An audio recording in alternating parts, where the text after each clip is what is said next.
Hello, hello, hello, wellness warriors. Michelle Green Rhodes here, jumping in. It is time for our next podcast of the day. I hope all is well, and I hope you had a wonderful holiday on yesterday. I'm still floating on cloud nine. I had a chance to relax, just get some self-care time in, and it was amazing. Got to do that more often.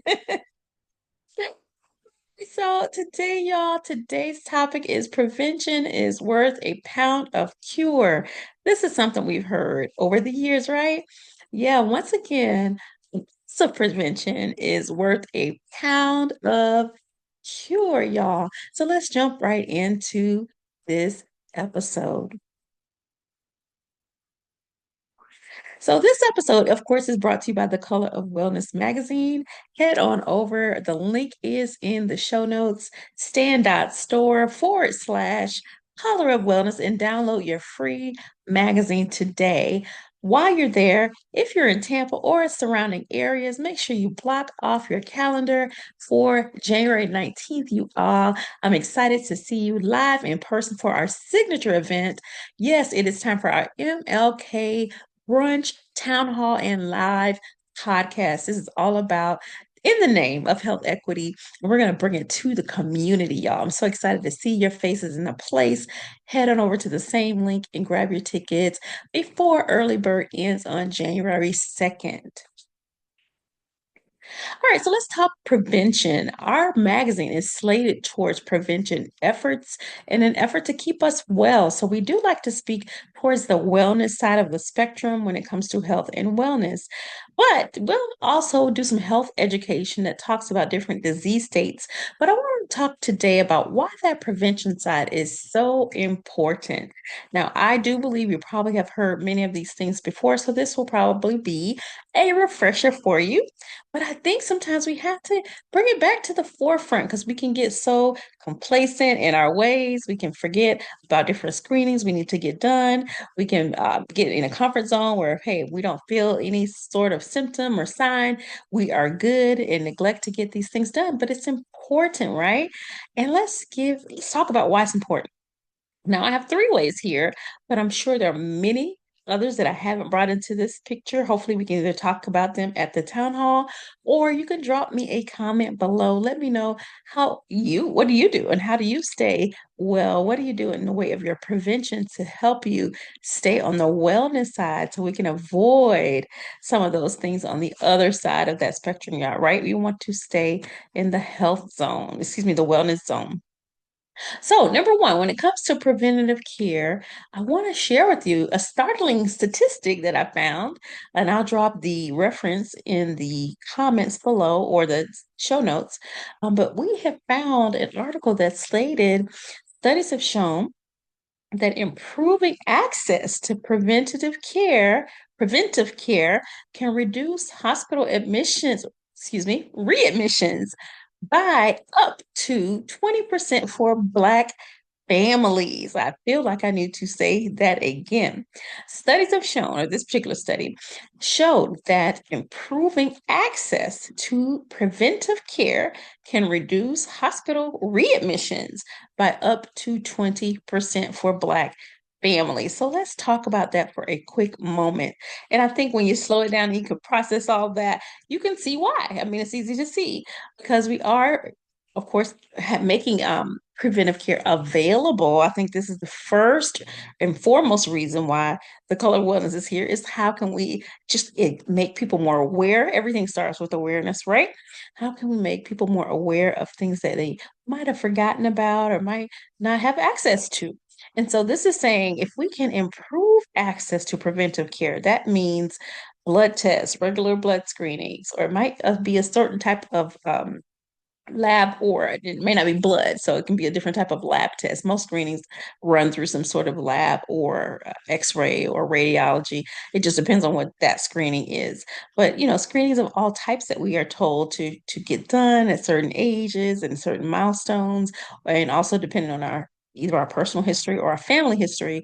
But there are some things that we should be looking at doing. So again, if you hopefully are getting a physical every year. Just a gentle reminder, when you have that physical, there's some things you need to make sure you're ready to talk to your doctor about. So I do have a video on YouTube. If you want to make sure you go find that video about the 10 things you need to speak with your doctor about, especially for Black women. Make sure you watch that video before your next appointment, okay? But also, of course, medications, they always ask that.